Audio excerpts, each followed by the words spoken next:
Hello there, you joined me for another video. I am here at Centre of Gravity. This is a Porsche independent specialist when it comes to suspension setup. You know, I've always mentioned on this channel there's a bit of play in my steering wheel. Never could quite get to the bottom of that. I took it to Porsche Brooklands. They kind of figured out it was normal. I've come here for a second opinion. I'm going independent now because I want to try and get the specialist attention that you probably wouldn't get in a normal Porsche garage. I think the way these guys work is quite different. They take the car out for a test drive. They know the local roads. They know how the car should handle. They're going to take it out for a spin. They're then going to come back into the garage, see what needs to be done. I think mainly it's the bushes that are worn around the front because it's a 2009 car. It is getting on a bit. So what I'm looking to do is not actually tune the car or mod the car. I want the car to kind of have that as factory feel. I want to try to bring you the process that they go through here when you bring a car to Centre of Gravity, because they are pretty much well known in the kind of Porsche community, and today we'll find out why. Enjoying life and cars to the max. See ya. If you'd like to learn about the handling of your Porsche, stick around. I'm sure you're going to find this video interesting. The day and this video is pretty much broken down as follows. Number one, you take your car to Centre of Gravity and they start with an initial road test. They take your car out on roads that they know, and they know how the car should handle versus how your car actually handles. Number two, you drive back to their garage and they read out the existing geometry of the car as it was brought to them. Number three, they then do a visual inspection of your car looking for parts that may be worn, and then number four, they'll do a customer discussion with you where they'll go over the parts that they think definitely must be replaced, those parts which kind of probably could be replaced, and those which certainly don't need replacing. Number five, they then fit the parts for you, and number six, they then dial in the new geometry, followed up by number seven, a final road test where the customer gets to drive the car and see if it feels any better. This is going to be a fairly long video. We've got quite a lot of detail to cover. If you do like this video, please hit that like button and subscribe to this channel if you're not already subscribed. Enjoying life and cars to the max. The guys here at Centre of Gravity, thankfully they said I could come along as long as I wear my mask. So first test, dead simple, straight bit of road, steering wheel straight, car should be straight. The argument being that if she can't go straight at 5 miles an hour, she will not go straight at 50 miles an hour. So very, very slowly we just started creeping towards the middle of the road. We get to the middle of the road, she's now changed her mind, and now she's creeping to the left. So I've got a feel for that already. So inconsistent. Good start. So same test again, but slightly quicker. Steering wheel straight, straight bit of road, where does she go? And now she's starting to creep to the left. See what she does on this little drain cover. That sends her left a bit quicker. So as soon as the front wheels get a sniff of changing direction, the car wants to go and play there. Now she's going right again. So we've got inconsistencies in the front axle already. It's amazing that you can pick this up. Right? And we haven't gone above 20 miles an hour yet. So the next little test that we're going to do, quiet little roundabout. We're going to turn in relatively sharp, sharper than you would normally turn in, and compared to the normal car, we would expect this car to understeer slightly.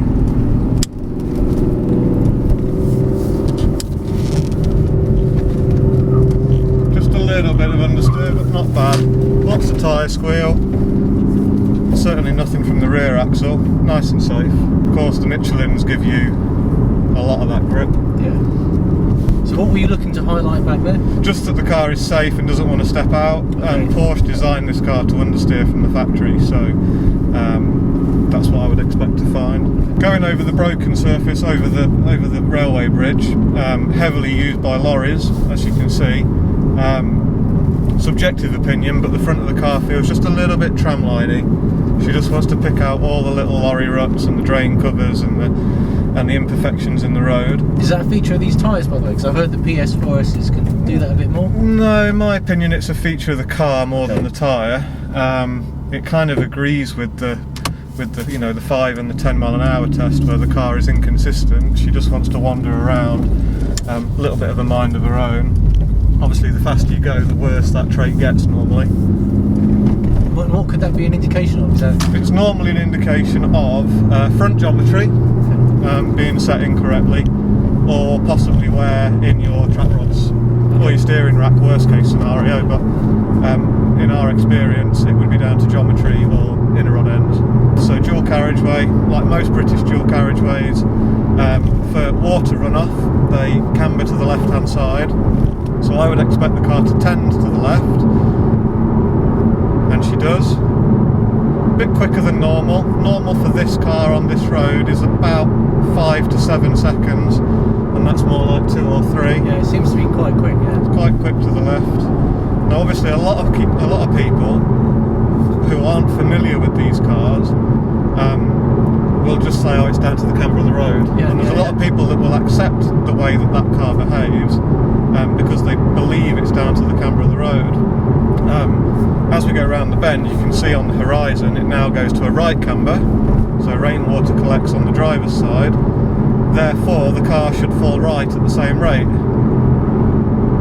And she's much slower to go right. Yeah. So it's more like the 7 seconds to go right. So we've got a left bias going on there where the car wants to tend to the left. You know, like in the steering wheel in the middle, like that's the bit. Is that normal? Vague. Yeah, that's the bit that really bugged me. You're constantly fighting with the steering wheel. If we accelerate, now she pulls us to the right. So if I hold her straight and stop her from going and give her some beans, she will actually pull us to the right hand side. Yeah. So we refer to that as thrust. That's coming from the rear of the car. Yes, yeah. We're holding the front of the car straight to keep her in a straight line, irrespective of where the steering wheel is at this stage. And if we can get the car to change direction using the throttle, that's an indication that the rear is steering. The easiest way to picture it is think of the car like a forklift truck. So front wheels are dead parallel. If you want the front of your forklift truck to go to the right, the rear of your forklift truck steers to the left. Now, usually that is down to rear geometry. So normally a difference across the rear axle in either rear cambers or rear toes. It can be down to tyres. So if you've got a Michelin on one side and a Pirelli on the other, or tyre pressures, one is set higher than the other, that can cause the car to change direction. So if we put this on the Hunter Hawkeye and if you measured everything, would you get the thrust angle? Absolutely. Going up, you'll see it. You'll see that, and we'll get to that bit later on. Gotcha. I tell you, this is amazing having someone that, if you go to a garage, they just look at the car mechanically, and this is the insight that you get by taking the car out onto the road. So correct. You've got to travel far for these people, but I think it's worth it. So next bit of the test, Roman Road, A5, Watling Street. It's the straightest road in the world. The Romans built it, and they were good for some things. The front of the car, again, in my opinion, is just a little bit fidgety. I'm constantly having to go back to the steering wheel just to keep her in a straight line. So it just saps at your confidence a little bit. And that also kind of marries up with your comment of the steering being a little bit vague in the dead ahead, because you're not quite sure where that straight point is. So next little test is our choppy bit of B road. As you can see, it's well sighted and very straight. The car should just yomp down here. And now hopefully you can feel this. In the bolsters of the seats, every time we're hitting a bump, it's moving our shoulders side to side. So rather than the car going up and down, it's kicking us sideways. And if we just purposefully give her a little bit of white line, you can get her to actually move. And that's not me steering the car, that's the road and the car moving around. The net result is that we were only just doing 60 miles an hour there, and it felt like we were doing sort of 70 or 80. In terms of control, yeah. So what was that highlighting in the car?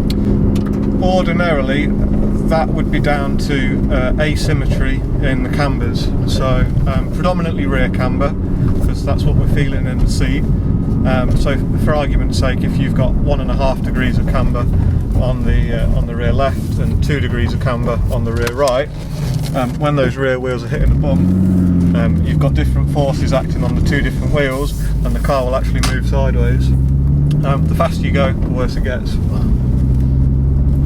Eventually, you'd find out things like that for yourself with a discrepancy in tyre wear. I think what helps is you get in and out of so many cars that you really know how they should feel. Like I say, at this stage, we're comparing your car to the normal car, not necessarily, really? Not necessarily the perfect Cayman, it's that bad. It's just comparing it to a normal car. The biggest comparison to a normal Cayman is that your rear boot lid's rattling, and they are prone for that. So onto the A road, 50 miles an hour. It's not a fast bit of road, but we've got some nice sweeping bends coming up. The Cayman, obviously mid-engined, renowned for its excellent handling. We should be able to single input steer around all of these bends and come out where we point her. And as you can see, she just starts to push wide. And we're not going that quick, we're not losing grip, but single input steer and you end up on the wrong side of the road. So when you say single input steer, what do you mean by that? So it should be point and squirt, put the steering wheel around the corner, and we should end up where we point it. At the moment, if we do that, as we've just demonstrated, the car goes wide. But then wasn't that you just not turning the steering wheel enough? I shouldn't have to turn the steering wheel enough. Okay. I should have to turn it once. It's a constant radius bend. Oh, interesting. And, okay. And we should come out the other side. Your car, at the moment, we're having to stab at the steering wheel if we want to finish that corner off. So you're having to take 2 or maybe 3 attempts at one corner. Wow. All of this marries up with what we found at lower speeds, with the front of the car being a little bit inconsistent. Certain drivers out there that like the front axle to be a little bit busy, Okay. and they like that involvement of having to kind of stab at the wheel to finish a corner off. The problem is it's not the fastest way around a corner. I like what you said there about a constant radius bend. So you knew that, and you knew that the wheel should just have to be at one angle, and it obviously didn't maintain it through the corner. Correct. And the problem is, as you start to saw at the wheel to finish the corner off, every time you move that wheel, you upset the car, and you upset the balance of the car and the weight transfer, and it actually unsettles it. So it's not the fastest way to finish a bend. Yeah. Charlie, if you're watching, I've been in someone else's Cayman, same as mine. His clutch was so soft. Yeah. But that's how the clutch should be, isn't it? Yeah, absolutely. Yeah. Absolutely. It's no, it's fine. If the top mounts needed replacing, would you hear that by squeaks, or you can't really feel that on the road, can you? Not on the type of roads that we've just done. Occasionally on the stretch of B road that we did, if the top mounts are worn, you might hear them.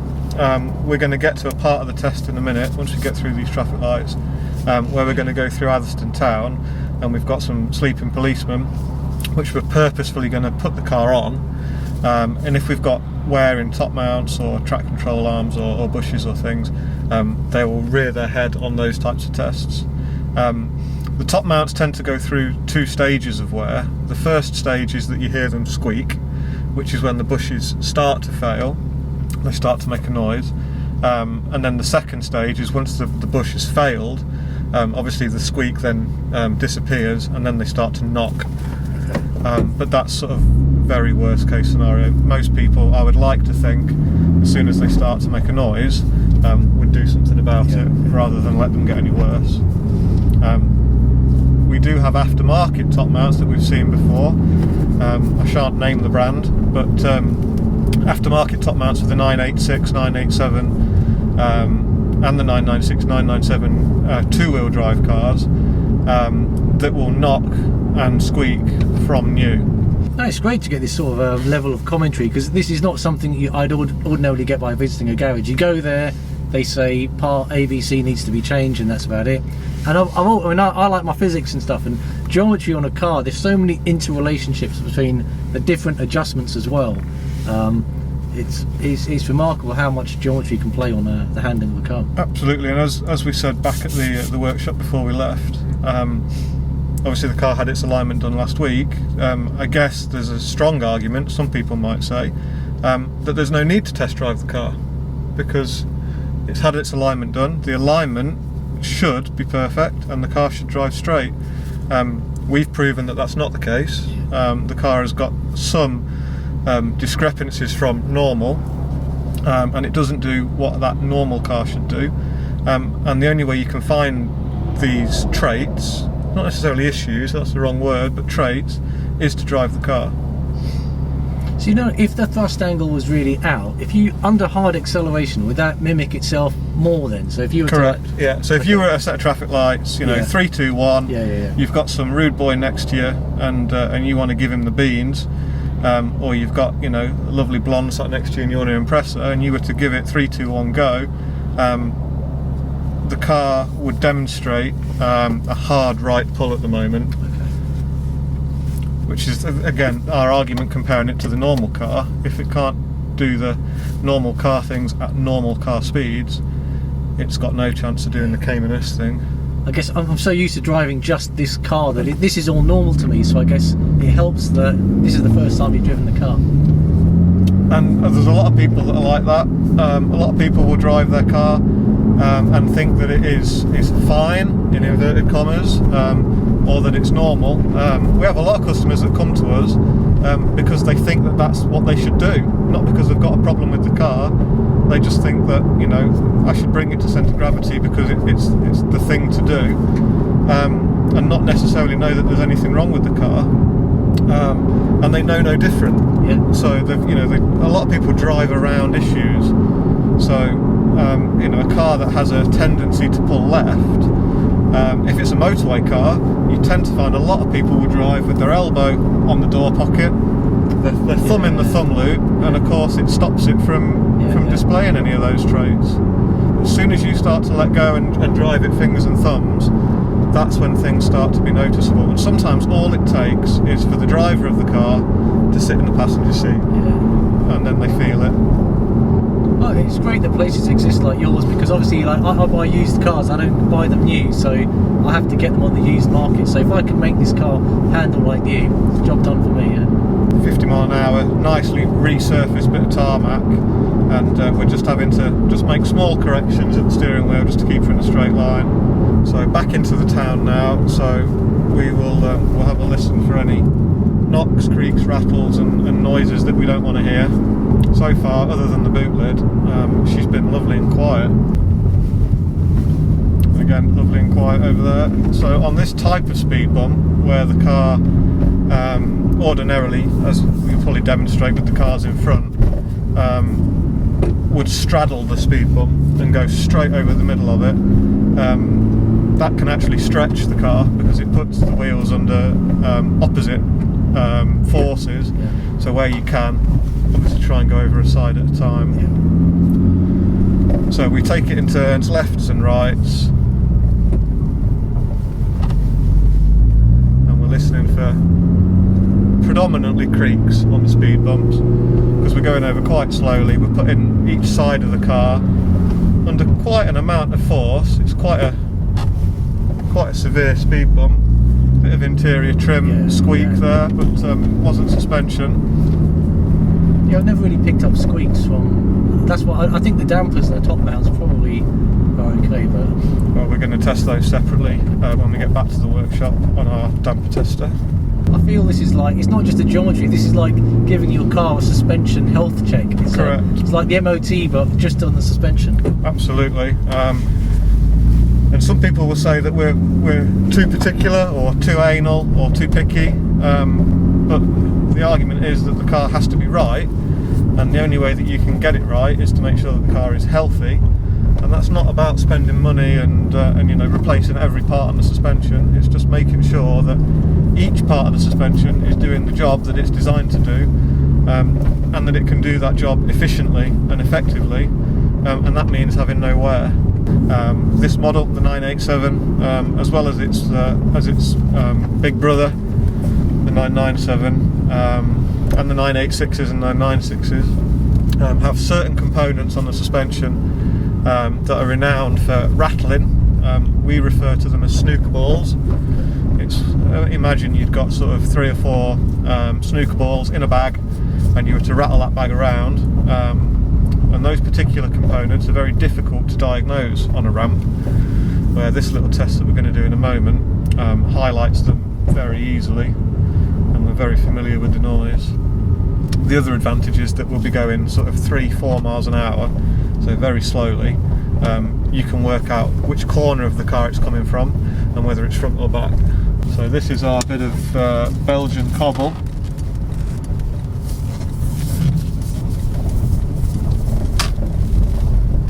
Again, bit of boot lid. I think that's predominantly boot lid actually. Maybe just a little bit at the front left. So just give the throttle just a little blip just to get it to kind of kangaroo, if you know what I mean. So we want to get the weight to transfer forwards and backwards.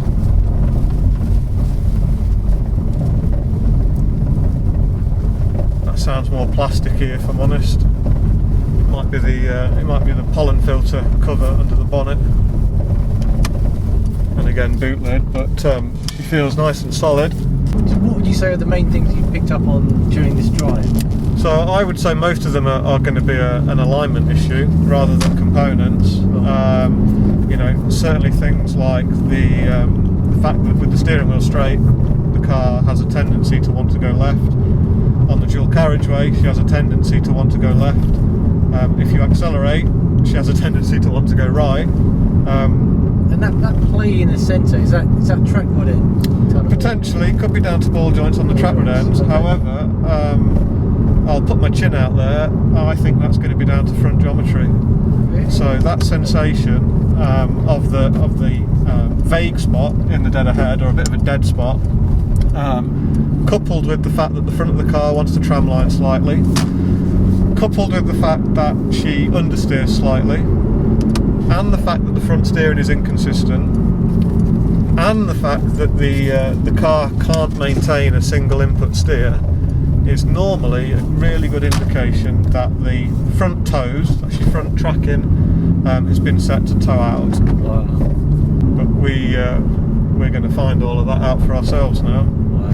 And this is why we do the drive. So when we get back, we do the inspection, we measure the geometry, and I now want to find all of the answers for everything that we've already found. That's amazing, that's amazing. Well, that's going to be part 2 of this video, so stay tuned.